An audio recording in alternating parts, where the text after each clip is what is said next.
Olá, que o seu dia, que a sua semana sejam repletos de paz e, principalmente, de clareza.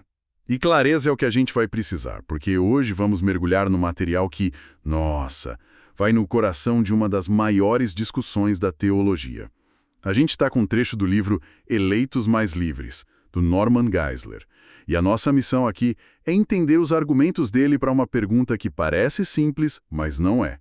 A morte de Cristo na cruz foi para todo mundo, sem exceção, ou foi só para um grupo específico, os eleitos? A gente vai focar nos argumentos para tal da expiação ilimitada. E é muito bom deixar isso claro desde o início, né? Essa não é uma briga acadêmica só para quem está na faculdade de teologia. A resposta para essa pergunta muda completamente o jeito que a gente enxerga Deus, o tamanho do amor dele e o que significa a salvação. Exato. Para a gente entender o centro da briga, é como perguntar o seguinte, sabe? O remédio que Cristo ofereceu na cruz, ele é uma receita que só funciona para um grupo específico de pacientes, os eleitos? Ou é um remédio universal, potente o suficiente para curar qualquer um que o tome, mesmo que muitos recusem o tratamento? Essa é a grande diferença entre a expiação limitada, defendida pelo que o autor chama de calvinismo extremado, e a ilimitada. Ótima analogia. Então vamos começar a analisar isso. Pelo que eu vi no material, o ponto de partida do Geisler é bem fundamental, né? É o significado das palavras mesmo. Ele vai direto na jugular, citando o versículo que, talvez, seja o mais famoso de todos, João 3,16. Porque Deus amou o mundo de tal maneira. A palavra-chave aqui, claro, é mundo. Exatamente. O argumento do Geisler é que a gente precisa levar as palavras a sério. No grego original, a palavra para mundo é cosmos. E ele defende que nesse contexto de João e em vários outros, ela se refere à totalidade da humanidade caída. Não a um grupo, não aos crentes, mas a todo mundo. Ele até reforça com outro texto, 1 João 2,2, que diz que Jesus é o sacrifício pelos nossos pecados, e aí vem o complemento, e não somente pelos nossos, mas também pelos de todo o mundo. A linguagem parece ser de propósito bem ampla, sabe? Quase a prova de reinterpretação. Quase. Porque é aí que a coisa fica interessante, né? Eu entendi o ponto do Geisler, mas, para ser justo, o outro lado precisa ter uma resposta para isso. Como que eles lidam com palavras tão diretas como mundo e todos? Não dá para simplesmente ignorar. E eles não ignoram. O texto mostra que a estratégia é redefinir os termos para que eles se encaixem no sistema teológico deles.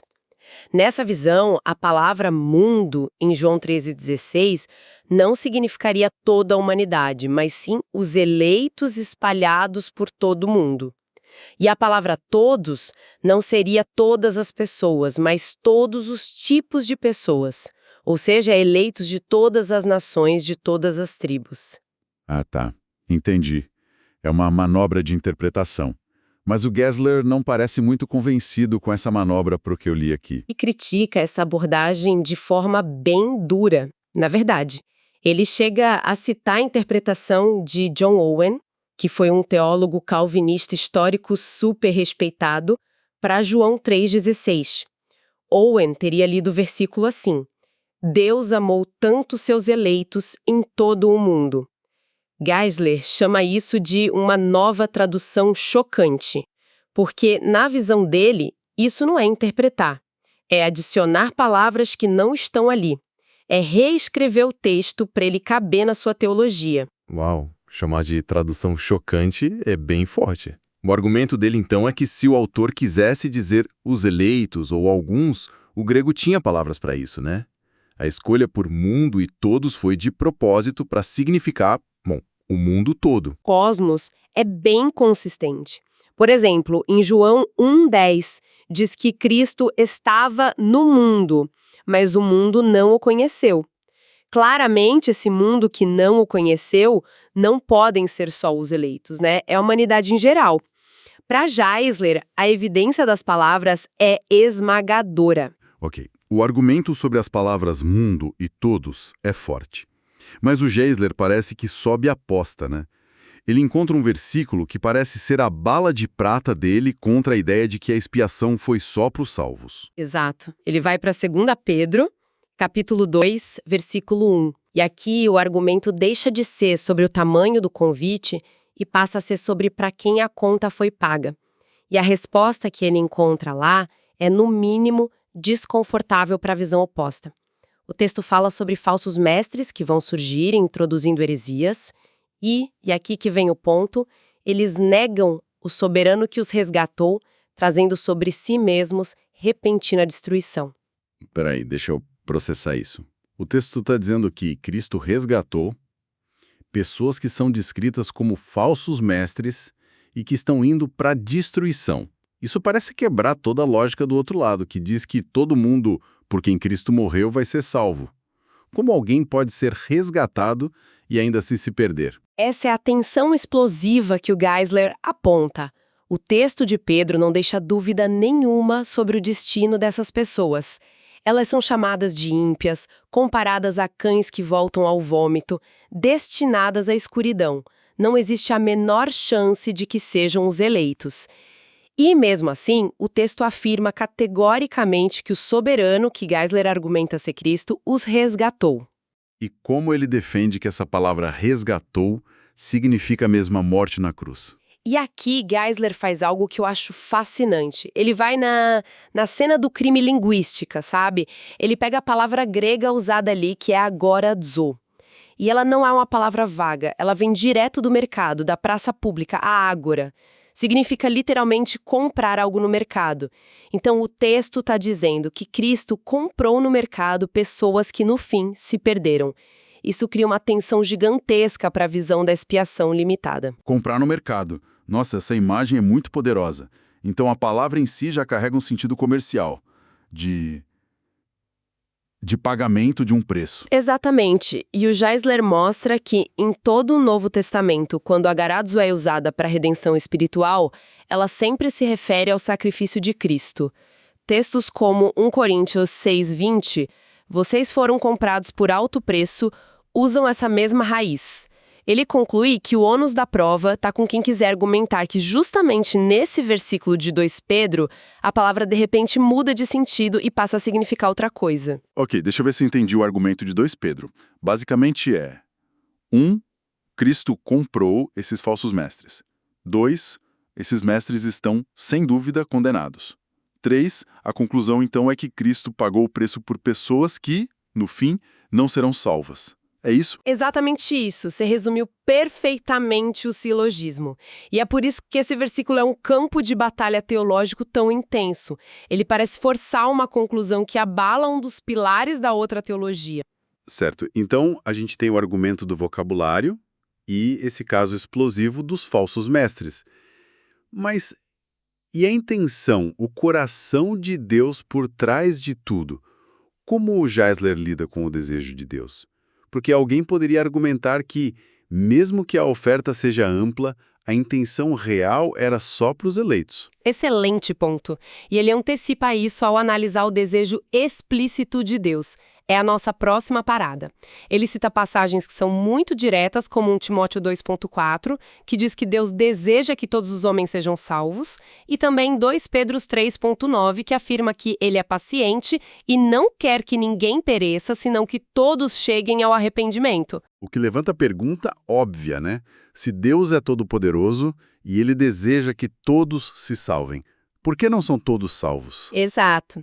E a teologia da expiação limitada resolve essa tensão da mesma forma que antes, dizendo que todos aqui significa todos os tipos de pessoas ou todos os eleitos. Mas Geisler acha isso, de novo, uma distorção. E a parte mais maluca é que ele não usa um inimigo para criticar essa reinterpretação. Ele traz um dos maiores heróis do campo calvinista, Charles Spurgeon, para fazer o serviço. Isso é uma jogada de mestre. É uma jogada de mestre, sem dúvida. Spurgeon era um gigante e ele mesmo acreditava na expiação limitada, mas era honesto com o texto. Geisler cita Spurgeon criticando duramente quem tentava torcer o sentido de todos. Ele diz que é um insulto à inteligência do Espírito Santo sugerir que ele queria dizer alguns, mas usou a palavra todos. E aí ele usa uma imagem incrível, dizendo que tentar explicar o texto dessa maneira é esvaziá-lo de seu sentido. É como se alguém colocasse pólvora gramatical debaixo dele e o explodisse. Pólvora gramatical. Que imagem! E vindo do Spurgeon, essa crítica é devastadora para o próprio campo dele, né? E Geisler ainda reforça isso com o lamento de Jesus sobre Jerusalém. Quantas vezes eu quis reunir os seus filhos, mas vocês não quiseram. Isso parece mostrar um desejo genuíno de Deus que foi resistido. Exato.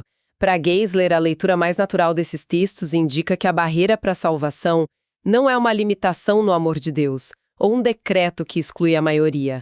O convite é genuíno, a provisão foi feita. A barreira nessa visão é a recusa humana em aceitar esse convite.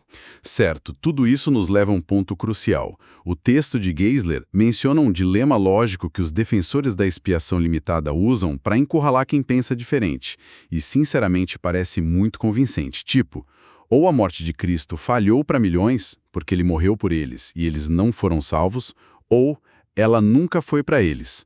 Parece um beco sem saída. Como Geisler escapa disso? Essa é a armadilha lógica e ela é poderosa. A pergunta é: a expiação foi para todos ou para alguns? Se você diz para todos, eles retrucam.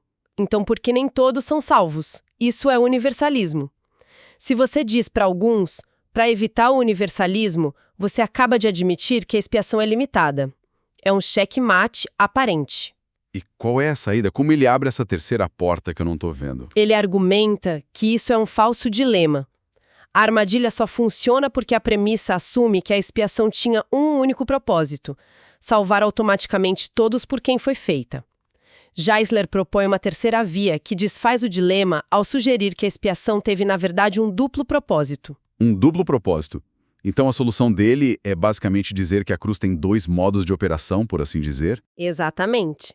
Pense nisso como um presente de aniversário universal.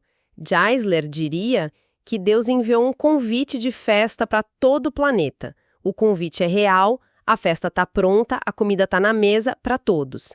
A morte de Cristo proporcionou salvação a todos, tornando-a possível para qualquer pessoa. Isso é a suficiência da expiação.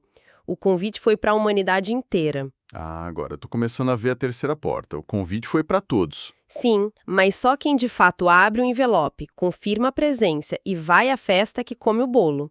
A morte de Cristo também foi intencionada para obter ou assegurar a salvação para todos aqueles que de fato creem. Essa é a eficiência da expiação. A oferta para todos, mas o benefício é para quem aceita o convite. Suficiente para todos, mas eficiente apenas para os que creem. Isso resolve o dilema. Não cai no universalismo porque nem todos aceitam o convite, mas também não limita o amor ou a oferta de Deus porque o convite foi genuinamente para todos. A salvação é possível para todos, mas não é automática para ninguém. Ela é ativada pela fé. Precisamente. A vontade de Deus de que todos se salvem é real. A provisão na cruz é suficiente para cobrir os pecados do mundo inteiro. Mas a aplicação dessa salvação é concretizada pela resposta da fé. Para Geisler, essa visão é a única que consegue honrar todos os textos da Bíblia sem precisar usar pólvora gramatical para explodir o significado de palavras como todos e mundo. Fascinante, baseada nos escritos do Norman Geisler. Fica muito claro que a interpretação de poucas palavras-chave, mundo, todos, resgatou, pode nos levar a visões de Deus e da salvação que são radicalmente diferentes. E o texto nos deixa com um pensamento final para reflexão, que é a consequência natural de tudo isso. Se a expiação de Cristo torna a salvação possível para todos, mas é a fé individual que a torna real, como a gente deve entender a dança delicada entre a soberania de Deus em oferecer esse presente e a responsabilidade humana em estender a mão para aceitá-lo?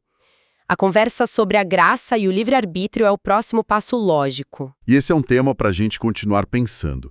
Teremos um novo encontro para explorar mais trechos deste mesmo livro. Até lá, que Deus abençoe a todos.